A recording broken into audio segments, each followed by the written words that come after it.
자, 오늘은 아주 국민을 시궁창에 빠뜨린 이 좌파들이라는 제목인데, 이 데살로니가 후서 3장 10절에 보면은 일하지 않는 자는 먹지 말라 그렇게 했어요. 근데 지금의 이 정책들은 일하지 않는 자에게 최대한 더 많이 어떻게 퍼부어 줄까, 그리고 또 일하는 자들이 죽을 때까지 일을 최대한 많이 하게 해서 그들이 가진 것도 어떻게 보면 다 빼앗아 가지고 일하지 않는 자들한테 다 나눠줄까. 그러니까 우리 지금 현 대한민국의 이 상황을 우리가 잘 우리 그리스도인들도 알아야 돼요. 이게 자꾸 교회에서 그런 걸 굳이 뭐하러 할 얘기가 있을까요? 교회에서 그런 얘기를 해야 그리스도인들이 성경적으로 세상을 올바로 보고 우리가 믿음 생활하기 좋고 우리가 더 이 땅에서 최대한 그래도 안전하게 편안하게 우리가 살 수 있는 거예요. 그런 길로 우리가 가야지 우리 스스로가 시궁창에 빠지면 안 되잖아요. 근데 우리 지금 현 좌파들은 이 대한민국 전체를 지금 시궁창에 빠뜨리려고 일부러 그래요. 일부러. 그래서 이제 추경 예산이 30조하고 조금 넘게 편성해야 되는데 그 중에 20조를 이제 퍼부어 주는 거예요. 20조를 그냥 차등을 나눈다 하지만 그 돈을 이제 퍼주면은 우리나라 빚이 1300조가 돼요. 지금 현재. 과거에 문재인 정권 때 그냥 엄청나게 빚을 많이. 그러면 이제 어떻게 됩니까? 돈이라고 하는 건 우리나라 돈이야말로 진짜 가상화폐예요. 돈은 금을 기반으로 해서 찍어내야 되는데 미국 달러도 그렇게 안 찍잖아요. 1972년부터인가 이제 더 이상 우리가 감당을 못하겠다. 그러니까 그냥 미국의 신용 믿고 달러 써라. 그러니까 사실 달러도 엄밀히 얘기하면은 종인데 미국이란 나라가 워낙 강대국이고 미국이란 나라가 강하니까 그 나라 믿고 쓰는 거예요. 기축통화자. 근데 우리나라는 아니란 말이에요. 우리나라 돈은 정말 말 그대로 그냥 종이에다가 그냥 인쇄한 것 뿐이라고요. 솔직한 얘기로. 그래서 전 세계 사람들이, 전 세계에 있는 좀 부자들이 있는 사람이 어떤 외국 돈을 사들일 때 어떤 돈을 사겠습니까? 달러, 엔화, 아니면 유로. 이 정도 돈을 자기 금고에다가 마련했지. 세상에 어떤 부자가 우리 원화를 금고 속에다 뭐하러 놔놔요? 그 쓰레기 될 텐데 잘못하면. 달러, 그다음에 엔화, 그다음에 유로화. 이 정도는 가지고 있어야 나중에 그 돈이 쓸모가 있단 말이에요. 근데 지금 우리나라가 이렇게 돈을 뿌려대면 어떻게 되겠습니까? 나중에 인플레가 생기면은 우리가 가진 재산이, 그러니까 베네수엘라가 돈의 가치가 거의 10분의 1로 확 줄은 거예요. 그러니까 돈이 1억 있던 사람이 1000만 원이 돼버린 거예요. 그러니까 우리 각자가 만약에 이제 앞으로 계속 돈을 이런 식으로 풀면은 우리가 가지고 있는 재산의 최대한 5분의 1이나 10분의 1 정도로 돈의 가치가 확 떨어지는 거예요. 그걸 알고 있어야 돼요. 그러니까 돈을 막 풀면 안 돼.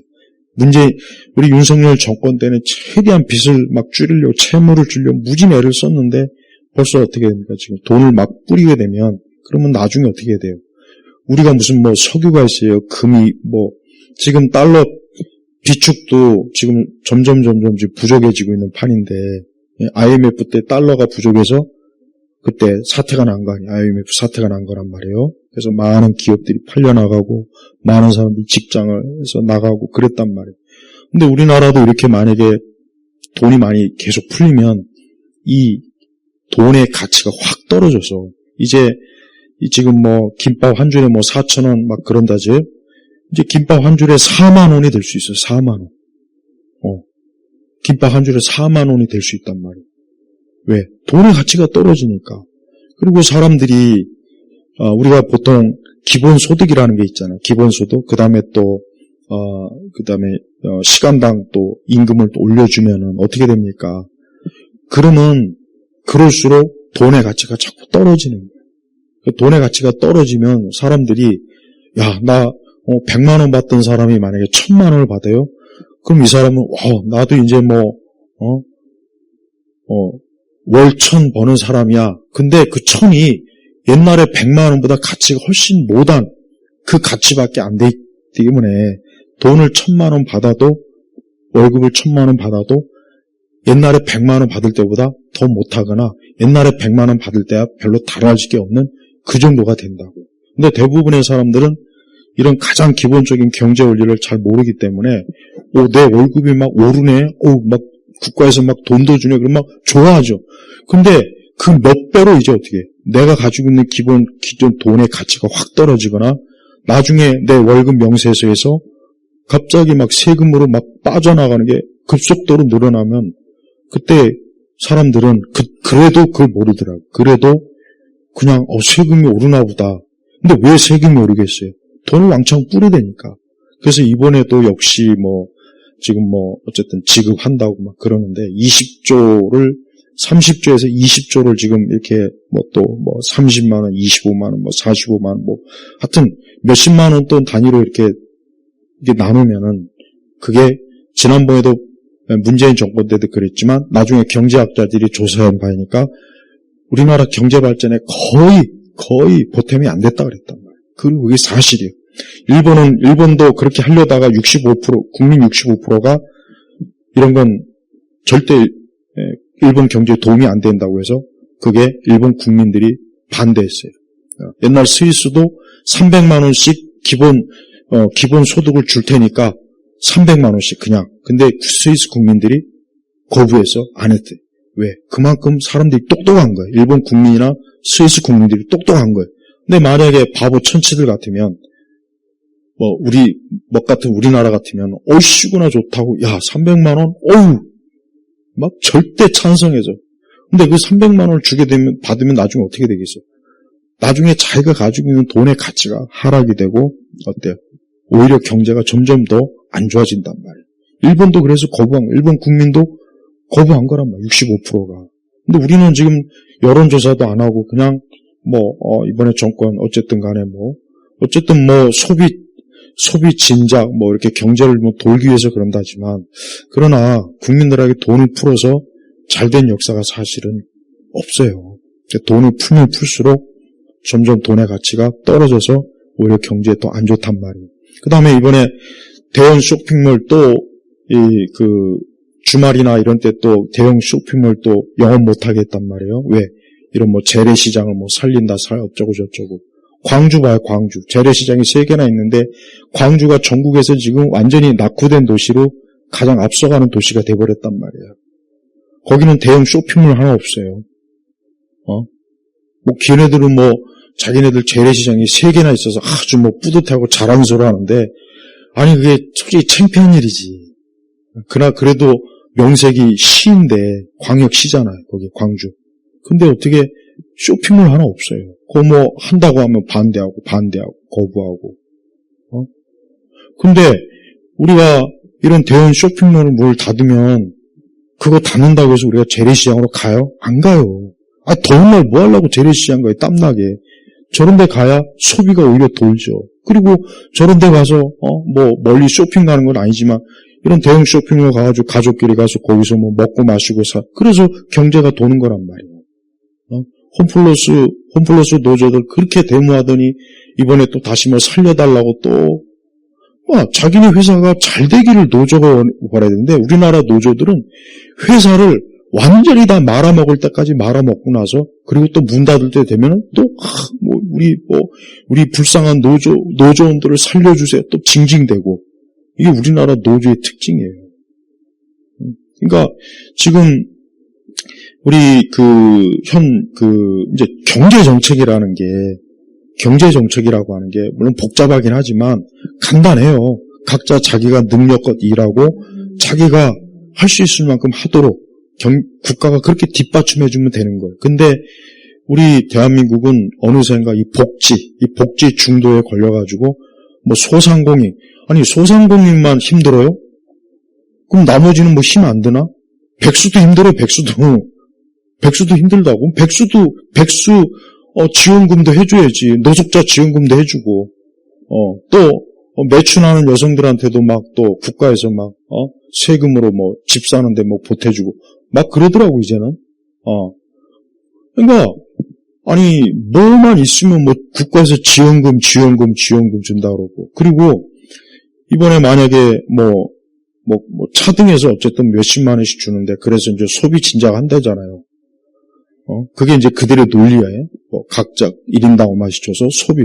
그래, 이왕 줄 거면 1인당 한 1억씩 주지. 1억씩 주면, 그 돈 갖고 막 그냥 젊은 애들은 아마 당장 아마 차 바꾸거나 그 돈 갖고 진짜, 그러면 어떻게 되겠어요? 경제가 돌겠어요? 아니죠. 1인당 1억씩 주면 우리나라 화폐는 그날로 인플레 때문에 완전히 그냥 주저앉아 버린다. 그러니까 말이 안 되는 거예요. 그러니까 뭐냐? 결국 국민들을 국가에 의존해가지고 국가에 빌어먹게 만드는 게 이게 사회주의 정책이라고. 이건 베네수엘라에서도 다 써먹었던 거예요. 그러니까 우리가 어떤 그러니까 옛날 70년, 60년대, 70년대, 80년대는 국가에서 국민들이 열심히 일해라. 열심히 일하면 국가에도 좋고 국민들에게도 좋고 개인에게도 좋다. 그래서 저축을 장려하고 막 그랬단 말이에요. 근데 이제 어느 정도 우리나라가 좀 선진국 좀 도달 좀 하니까 이제는 어때요? 그것도 이제 포퓰리즘이잖아요. 그냥 퍼주는 전략으로 쓰는 거예요. 퍼주는. 말로는 취약자, 말로는 사회적 약자, 또 말로는 인권이 어쩌고 하는데 결국은 뭐냐? 그냥 국가에서 퍼줘서 돈을 퍼줘갖고 문제를 해결해야겠다. 이런 생각을 자꾸 사람들한테, 특히 젊은 층들한테 이런 생각을 심어주면 걔들은 평생을 이제 그냥 놀고 먹는 정신이 딱 박혀버려요. 그래서 힘든 일 안 하고 어려운 일 안 하고 어떻게 하면 국가에서 타먹을 거 없을까? 맨날 그건 한단 말이에요. 근데 지금 벌써 그런 생각을 가진 사람들이 굉장히 많아요. 그래서 벌써 이번에도 만약에 어쨌든 돈을 만약에 풀면 많은 사람들이 그걸 기다리고 있다는 사람도 있더라고요. 근데 1인당 내가 20만 원, 30만 원 그거 내가 가지고 있어봐야 그게 얼마나 이 사회 경제나 이 국가에 도움이 되겠어요. 차라리 그 돈이면은 좀 더 장기적으로 정말 국가 전체 경제에 도움이 되는 무슨 시설을 짓는다든가 아니면 원전을 더 지어서 맨날 여름 되면 전기가 폭탄이 어쩌고 저쩌고. 아니 원전을 많이 지어갖고 전기세를 낮추면 되는 거 아니에요. 근데 맨날 그런 건 안 하고 징징대죠.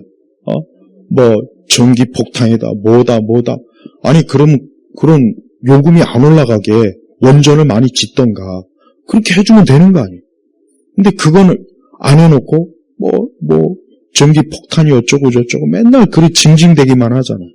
그러니까 또 전기세를 받지 않는다. 그러니까 한전은 또 막 적자가 쌓여가지고 이게 언제 어느 때 터져갖고 자칫하면은 전기가 또 이 한전이 문제가 생겨버리면 진짜 큰일 나잖아요. 그러니까 이 좌파들은 그들이 말하는 것을 너무나 많은 사람들이 달콤하게 듣는 게 문제예요. 맨날 사회적 약자, 그다음에 소상공인 지원, 자영업자 지원해준다. 좀 어려우면은 무슨 국가에서 1인당 또 소비 진작을 위해서 돈을 푼다. 그러니까 있는 돈을 좀 더 효과적으로, 장기적으로, 말 그대로 물고기를 주는 것보다 물고기 잡는 법을 가르쳐주면 더 좋잖아요. 근데 국민들한테 그렇게 하는 것이 아니라 그냥 있는 거 퍼주는 거야. 그리고 또 하나는 뭐냐. 이제 대기업들.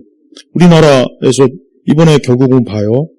우리나라 국가 세금은 사실 상위의 거의 한 20%에서 거의 세금 70%를 다 낸단 말이에요. 그러니까 쉽게 얘기하면은 우리나라에서는 돈 많은 부자들이나 대기업들이 법인세 그런 데서 우리나라 국가 세금이 왕창 거기서 내는 거란 말이에요. 그러니까 일반 국민들이 실제적으로 엄청난 세금을 내지는 않아요. 개인 이렇게 소비세라든가 극히 미미해요. 그래서 저 삼성이 돈을 많이 벌면 엄청난 법인세로 세금을 내고 그걸 가지고 공무원 월급 주고 국가 시설 짓고 다 그러는 거예요. 그러니까 우리나라는 대기업이 잘 돼야 돼요, 진짜. 근데 대기업을 항상 우리나라 드라마나 영화나 보면 대기업에 있는 사람들은 하나같이 사이코, 돈벌어지, 아주 굉장히 악독한 사람, 아주 그냥 못된 사람, 늘 그런 식으로 이렇게 비춰지는 그런 이미지로 하니까 전 국민이 다 대기업 오너들은 아주 뭐 나쁜 사람으로만 본단 말이에요. 그러면서 또 자기 자식들은 꼭 대기업에 들어가길 바래요. 중소기업은 절대 들어가면 안 돼. 대기업 들어가야 돼. 그걸 위해서 아주 그냥 막 밤낮으로 공부하고 좋은 대학 가고 좋은 시험 잘 치고 그러란 말이에요. 말이 안 되는 거란 말이에요. 우리 우리 그리스도인들도 아까 얘기했잖아요. 일하지 않는 자는 먹지 말라. 그러니까 기독교적인 경제관념의 가장 기본이 뭐냐? 하나님은 사람이 노동, 일하는 걸 하나님 기뻐하시는 거예요.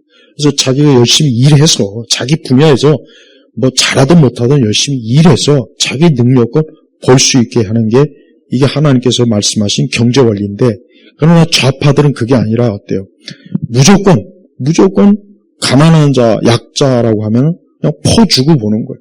일단 무조건 퍼주는 거예요. 그래서 그게 약자를 돌보는 거고, 그게 국가가 해야 될 일이다.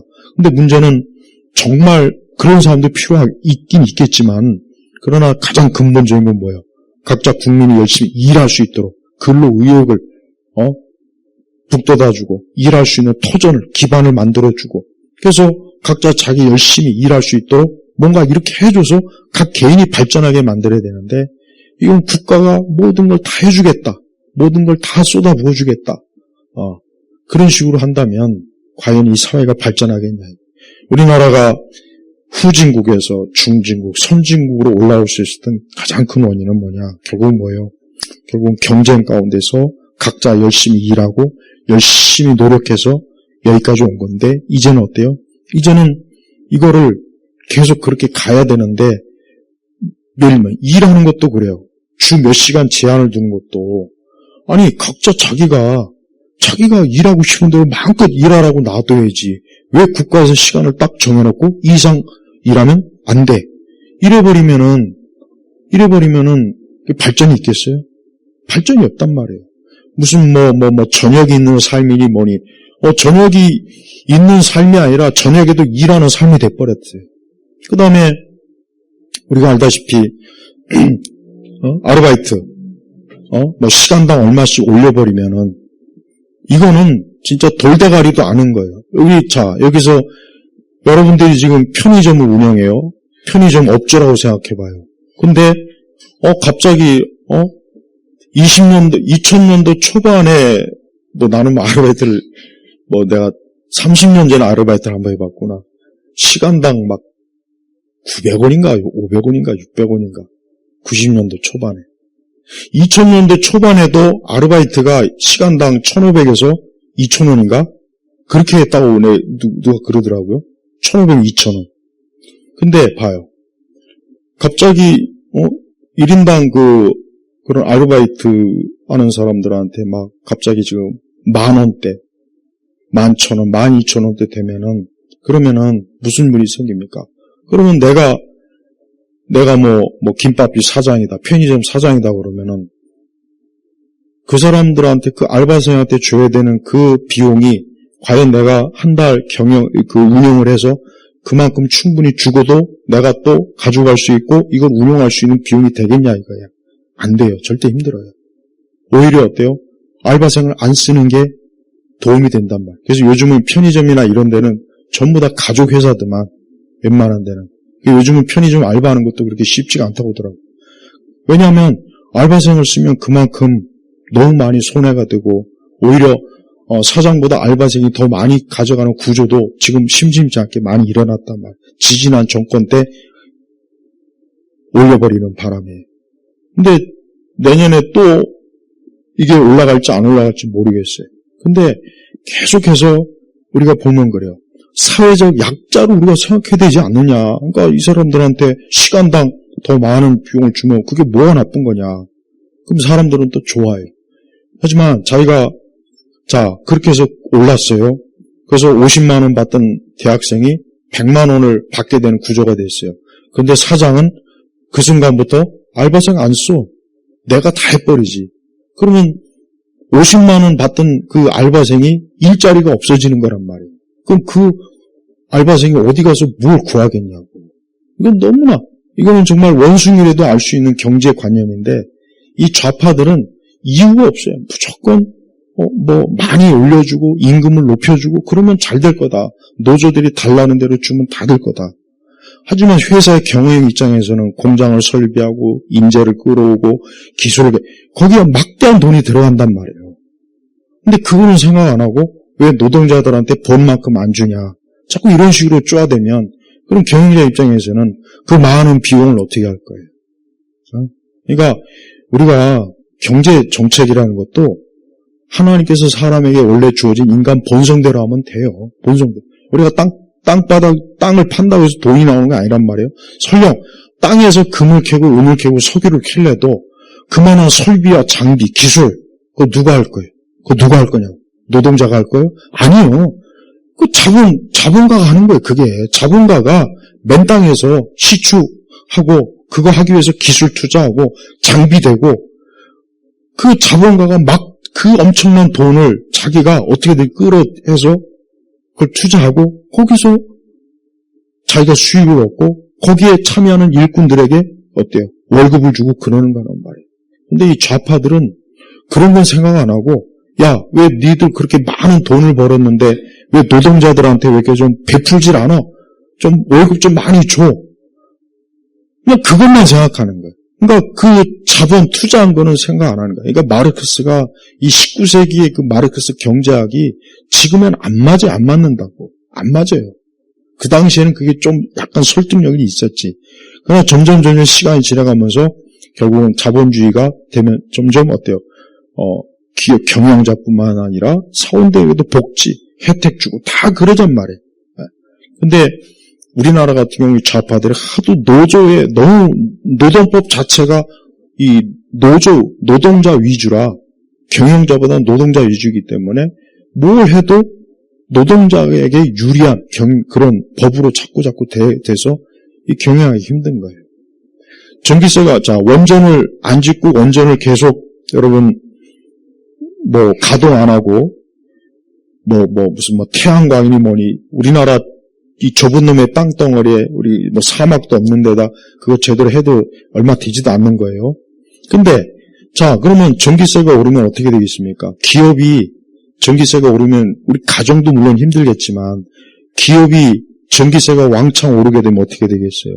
기업 운영하는 게 힘들죠. 그럼 기업이 전기세가 높아지면 그 물품 그 전기세 값을 기업도 땅 파서 장사하는 게 아니잖아요. 어디다 그 비용을 전가하겠어요? 제품에다 전가하는 거예요. 그 라면이 이번에 2,000원이 어쩌니 그런 말이 나왔는데 만약에 라면을 생산하는 공장에서 전기세가 한 달에 1,000만 원을 냈는데 이거 전기가 원전도 폐쇄하고 원전도 충분히 안 지어가지고 전기값도 한전은 자꾸 부채가 쌓이니까 이달부터 전기세가 대폭 오른다. 그래서 1,000만 원 했던 전기세가 한 달에 만약에 라면 회사가 5,000만 원 내면 어떻게 되겠습니까? 그럼 4,000만 원 지금 이걸 어디서 떼고요? 라면에다가 값을 올려버리면 되는 거예요. 그러면 라면 값이 오르면은 그럼 라면을 사 먹는 소비자는 땅 파서 라면 사 먹는 게 아니잖아요. 그들도 일하고 해서 월급 받는데 그러면은 이 라면 공장은 어떻게 돼요? 인력이 너무 많은 것 같아. 자동화 설비할까? 로봇으로 할까? 대체해서 직원들 3분의 1 내보내고 그럼 그 3분의 1 나간 사람은 또 어디 가서 직장을 구하겠냐고. 그럼 라면을 또 누가 사 먹겠어요? 그러니까 이 세상의 이 경제라고 하는 것은 이 성경에 있는 그대로 하면 돼요. 사람은 자기가 자기 노력과 자기 힘써서 자기가 하면 되는 거예요. 근데 이거를 불필요하게 국가가 도와준다. 약자니까 너는 더 많이 받아야 된다. 이런 식으로 하면 안 되는 거예요. 나는 그 주차장을 볼 때마다 내가 전에 얘기했지만 나 이렇게 주차장을 보면은 그 장애인 지정구차가 나는 꽉 찬 걸 난 본 적이 없어요. 본 적이 없다고. 항상 비어 있어. 그러면 비장애인들은 주차 자리를 찾지 못하고 맨날 빙빙 돌고 아래로 올라갔다 위로 올라갔다. 근데 내가 볼 때는 그 불합리한 거예요. 내가 볼 때는. 아니 그러면은 빈 자리를 일반인도 좀 사용할 수 있게 좀 그렇게 하면 안 돼요?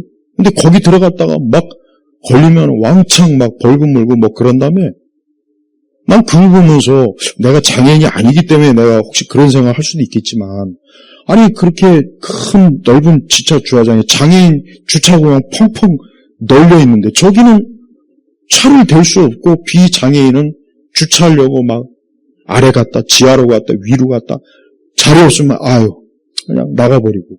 난 그것도 이상하더라고. 그러니까 그것도 좀, 이렇게, 얼마나 조절할 수 있는 거 아니에요, 그것도. 그러니까 보면은, 우리 한국 사회는 어느새 이게 하도 좌파적 마인드가 강하다 보니까, 장사하는 사람들도 보면은, 국가 탓, 사회 탓, 뭐 부자 탓, 자꾸 이런 마인드가 있는 것 같아요. 네. 그리고, 사람은 각자 자기 책임이 있단 말이야. 이게 성경적으로도 맞는 거예요. 사람 다 자기 책임이 있어요. 자기가 한 만큼 자기 대가가 있는 거야. 어쨌든 잘했든 못했든. 근데 이거를 국가가 보존해준다 이런 식으로 개념으로 나가버리면은 그럼 누가 노력하겠으며 누가 열심을 내겠으며 누가 힘써서 뭘 하려고 하겠어요? 뭐 다 국가가 알아서 해주겠지. 나 우리 자영업 하시는 분이 있지만은, 오해하지는 마세요. 뭐, 배민이든 쿠팡이든 간에, 배달료가 1,000원이고, 10,000원이고, 20,000원이건 간에, 그거 이용해 먹을 사람 그거 이용해 먹고, 그거 하라고 하면 돼요. 굳이 막 그냥 그거를 국가 정책에서 왜 너희들 이렇게 많아? 그러면 안 돼요. 맛있는 집은 지들이 알아서 다 가잖아요. 저 산속에서도 맛집은 다 기어가더만 알아서. 그러니까 맛없는 집은 안 가고 맛있는 집은 가는 거예요. 이건 내가 정직하게 얘기하는 거예요. 안 그래? 우리 그렇잖아요, 다. 우리 맛없는 집 안 가잖아, 솔직한 얘기로. 맛있는 집은 차를 타고 2시간, 3시간도, 심지어는 일본에 라면이 맛있다니까 비행기 타고도 가는 애들 많아요, 젊은 애들. 그러니까 자꾸 배달요금 오른다, 내린다, 이런 거 가지고 징징대는 그 사람들 맞춰주지 말고, 먹고 싶으면 먹고, 아니면 네 발로, 2발로 걸어가서, 네가, 가서 포장해 오던가. 그리고 음식점 하는 사람들은 맛있게 하면은, 알아서 찾아올 거 아니에요. 그러니까, 우리가 좀, 인간의 본성대로 이게 모든 게 흘러가면 별 무리가 없는데, 이걸 어거지로 끼워 맞추면은, 처음엔 괜찮은 것 같은데, 시간이 지나면, 모두가 불편하고 모두가 다 손해가 돼버리는 거예요. 그러니까 대기업을 백날 쪼아봐요. 그러면은 대기업 백날 쪼면 어떻게 되겠습니까? 그래? 이놈의 나라 사업하기 힘드네? 저 미국으로 가지. 지금 우리나라 대기업들이 점점 지금 탈출하려고 그래요. 왜? 여기 이대로 있다가 이거 다 뺏기겠는데? 이대로 있다가 완전히 이거 다 거지 되겠는데? 있는 것마저도 탈탈 털리겠는데? 그 전에 나가죠. 나 같아도 나가죠. 내가 만약에 회사 오너라면 나는 당장 미국으로 본사 옮길 거예요. 난 당장 옮겨버리겠어. 내가 뭐 하려고 여기 있으면서 그 세금 낼 건 다 냈고 또 어쩌고 사회적. 그러니까 우리나라 기업은 무슨 너무 뜯어가는 인간들이 너무 많습니다. 우리나라 대기업들 기생충들이 너무 많아요. 그 주변에 어디서 복지단체에서 어디서 또 국가에 무슨 일이 있으면 또 성금을 내야 되고. 무슨 기업이 무슨 진짜 기업이 땅 파서 돈 나오는 게 아니잖아요. 기업 하는 사람들이 얼마나 힘듭니까? 그 사람들이 놀고 먹으면서 구름 위에서 커피 마시면서 돈이 버는 게 아니잖아요. 투자해야 되고 이 시시각각으로 변하는 세계 이 경제계의 흐름도 봐야 되고 제품 생산 새로 이런 걸 하려면 얼마나 머리가 터지겠어요. 거기에 또 막대한 비용도 들어가고. 아니 그런 경영하는 사람들 그런 어려움 모르고 맨날 부자, 너희들은 부자다, 대기업 어쩌고 저쩌고 맨날 쥐어뜯어요. 그러니까 우리나라는 이게 너무나 이 유교적 마인드가 있어서 그런지 여전히 뭔가 모르게 돈 벌고 돈 많이 버는 사람은 천한 사람, 뭔가 좀 아주 천박한 돈만 하는 기생충 이런 시각이 굉장히 강해요. 그러니까 반기업 정서가 강하다고. 근데 60년대까지 그 보릿고개라는 게 있었다고 합니다. 그래가지고 굶고 그래서 박정희 대통령이나 이런 사람들이 전두환 이런 사람들이 좀 제대로 먹고 살자. 특히 박정희 대통령 이제 좀 굶지 말고 좀 제대로 먹고 좀 살자. 이래서 산업을 일으킨 거예요. 그래서 일으킨 거라고. 근데 이제는 배가 불러가지고 기업을 혐오시하고 제약시하고 일만 있으면 대기업 회장들 불러다가 군기 잡는 식으로 청문회하고 뭐 일만 있으면 뭐 청와대 불러가지고 어쩌고 저쩌고. 미국은 안 그렇잖아요. 미국은 기업가들이 큰 소리 뻥뻥 치고 막 대통령한테도 대들고 막 일론 머스크가 이번에 막 트럼프한테 대들었잖아. 그 정도로 기업인들이 강하다고. 근데 우리나라는 이건 뭐 아직도 산업공상이야. 아직도 뭐 밑에 맨 변호사, 판사 이것들이 머리 꼭대기에 있고 뭐 정치하는 인간들이 맨 머리 꼭대기에 있으면서 니들은 아래 것들이니까 우리가 하라는 대로 해. 근데 지들은 돈 한 푼 번 것도 없어. 돈은 전부 다 뼈 빠지게 일하는 사람들이 일해가지고 세금 낸 거 가지고 지들이 먹고 살면서. 그러니까 아직도 이 산업공상 구조, 뭐 양반, 쌍놈, 선비, 노비 이게 우리나라 사람들 마인드 엄청나게 아직도 있어요. 지금도 강하단 말이에요. 이런 게 있는 한 안 돼요, 안 돼. 그러니까 좌파들은 옛날식으로 얘기하면 좌파들은요. 옛날식으로 얘기하면 내가 참 안에 그런 용어는 쓰고 싶지 않은데 옛날식으로 얘기하면은 우리나라 이 좌파 정치하는 인간들 옛날식으로 얘기하면은 이 양반들. 지들이 양반들이고 나머지 것들은 전부 다 지들 밑에서 자기들을 수발하는 쌍놈, 노비, 중인, 천민 이렇게 보고 있어요.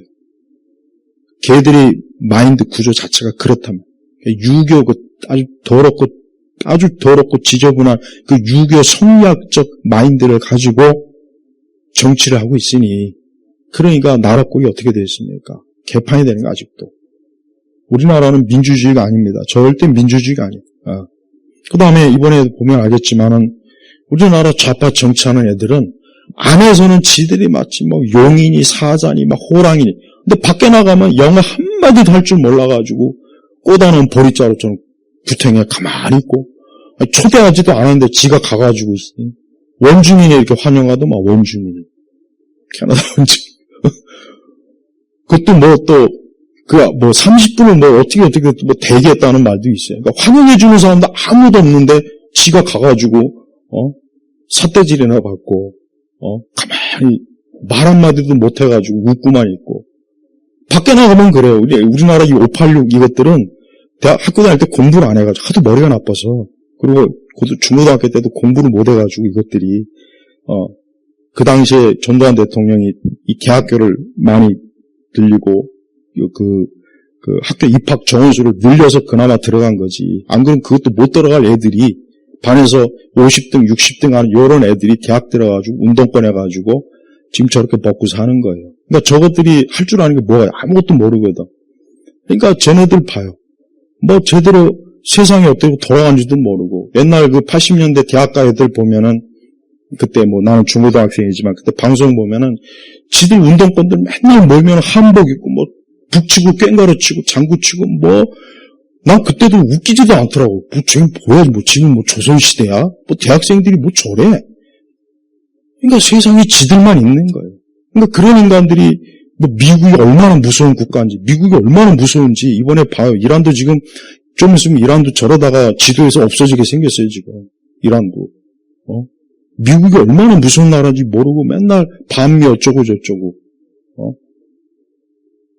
그러니까 그런 애들이 정치하니 우리나라 지금 뭐가 되겠냐고, 지금.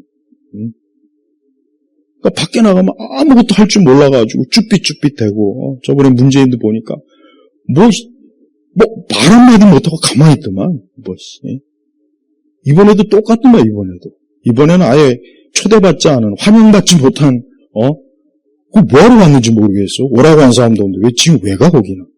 근데 또, 조중동에서는 또, 성공적인 첫 외교는 무슨 첫 외교예요. 아무도 주요 정상들하고 만나지도 못하고, 트럼프는 얘 아예 사람 취급도 안 하고 그냥 가버렸더만. 아무 말도 안 했대, 아무 말도. 근데 청와대는 뭐 어쩌고 저쩌고. 협의한 것도 없어요, 아예 저에. 지들이 생각해도 아마, 면이 팔릴 거야, 아마. 지들 생각해도. 그러니까 이 586 운동권들 좌파들은 우물한 개구리예요. 그리고 대한민국 전체를 시궁창으로 만들어 놓고, 대한민국 국민 전체를 시궁창으로 쳐놔가지고, 자기들이 짓밟고, 자기들이 위에서 왕족이 돼갖고 살려고 하는 그런 마인드를 가지고 있단 말이에요. 그러니까 교회 다니는 사람들은 제발 조금이라도 좌파 색채가 나는 정치인들한테는 표를 주면 안 돼요. 그거는 자기는 밑에서 쌍놈이 되겠다는 거고 걔네들을 자기 상존으로 삼겠다는 거나 똑같단 말이에요. 똑같다고. 응? 그리고 베네수엘라 우리가 국민주권 하죠. 입만 열면 국민의 뜻이다. 근데 나는 그 국민에 나는 안 들어가. 난 동의한 적이 없어 한 번도. 근데 지들 마음대로 국민의 뜻이다. 입만 열면 국민. 왜 그래요? 정당성을 부여하려고 하는 거예요. 그래서 뭐든지 이제 법이고 뭐고 다 필요 없어. 이건 국민의 뜻이니까. 무조건 국민의 뜻이니까. 예, 우리나라 정치하는 인간들 봐. 맨날 국민의 뜻. 근데 그놈의 국민은 도대체 실체가 뭐가 있어요? 그럼 나는 너의 국민이 아니야. 난 너 같은 그 대통령을 둔 적도 없고, 난 너 같은 그 국회의원을 둔 적이 없어. 지지한 적도 없어. 근데 입만 열면 국민. 그러니까 좌파들은 이 국민이라는 말로 모든 걸 초월해서 자기가 하고 싶은 대로 다 하겠다. 그리고 우리가 알다시피 지금 모든 우리 상권 분립이 이미 내가 볼 때 와야 된 거나 마찬가지고, 그 다음에 또 경제도 지금 그러니까 내가 볼 땐 믿으면 안 되는데 자꾸 국민들도 믿는 것 같아요. 그리고 사람이 본성이 어쨌든, 뭘 받으면 좋아하게 돼 있어요. 그러니까 그걸 노리는 거. 뭘 받으면 좋아하는 거. 당장 내일 죽어도 오늘 받으면 기분 좋아하는 게 인간의 본성이에요.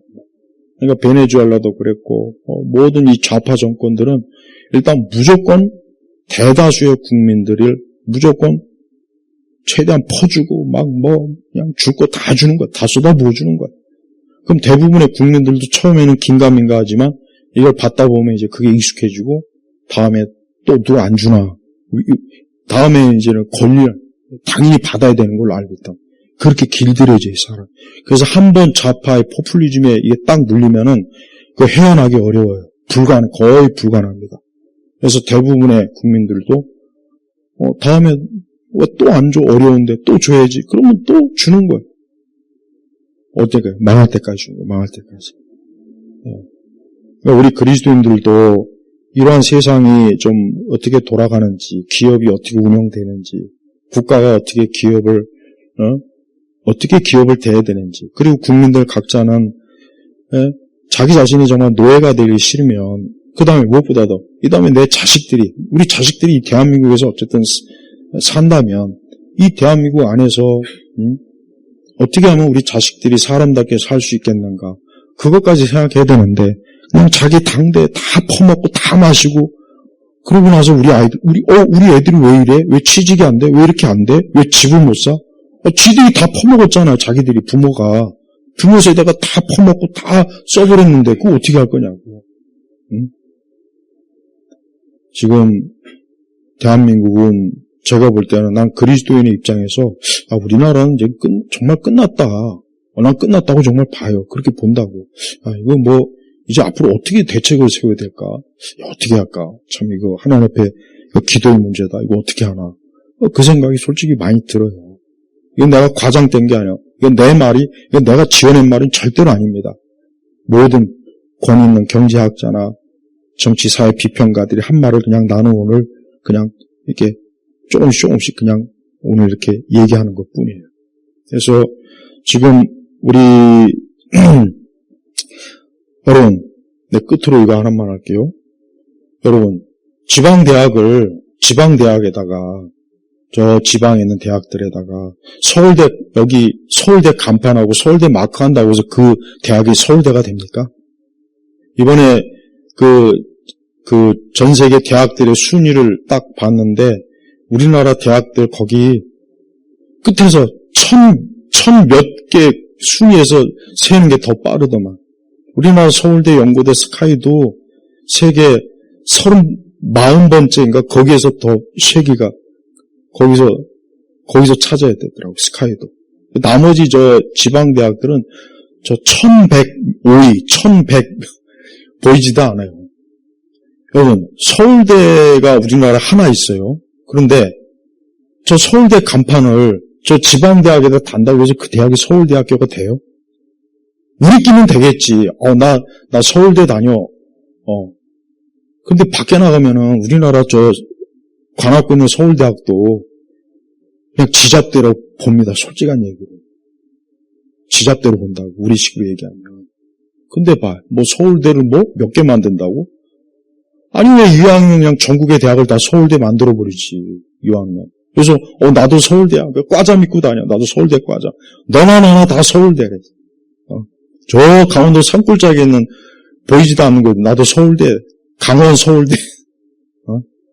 이게 웃기는 일이에요. 그러니까 나는 좌파 정치인들이 하는 걸 보면은, 애들은 정말, 좀 악마 같기도 하고, 유치하기도 하고, 꼴값 떨고, 쟤네들 참 저런 머리를 가진 애들이 왜 국민들을 통치하는 그 자리에 있어서 나머지 국민들이 이렇게 시궁창에 빠져야 되는가?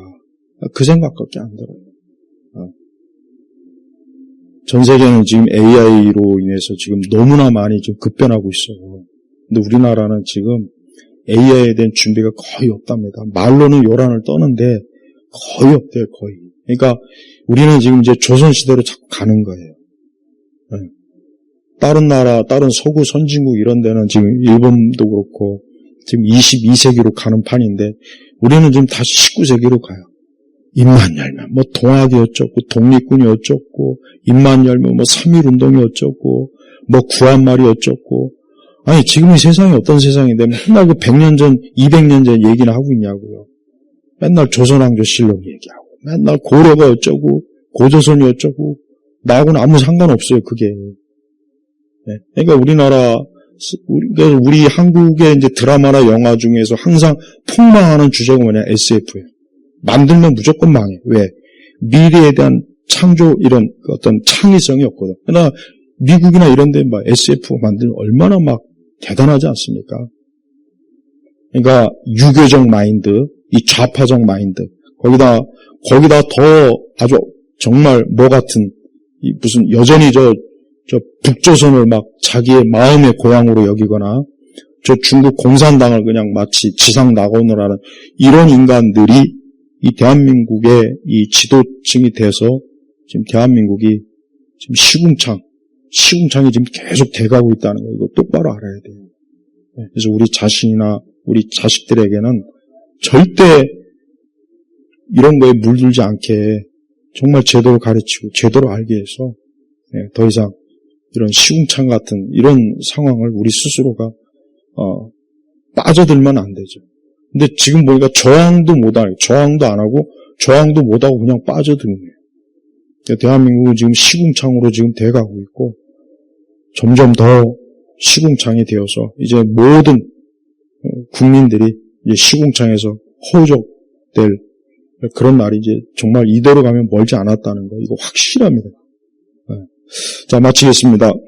하나님 아버지 감사합니다. 오늘 시간에도 우리 온 성도들, 우리 믿는 그리스도인들이 이 사회와 세상이 어떻게 돌아가는지도 좀 제대로 알고 성경적 관점으로 이해해서 우리가 어리석고 미련하게 우리가 이 땅에서 살지 말고 지혜롭고 현명하게 하나님 기뻐하시는 하나님께서 원하시는 하나님의 뜻인 그런 방향으로 이 사회와 국가와 제도와 법 모든 것들이 가도록 우리 각자가 이러한 일에 깨어있는 지혜로운 성도들이 되게 하소서.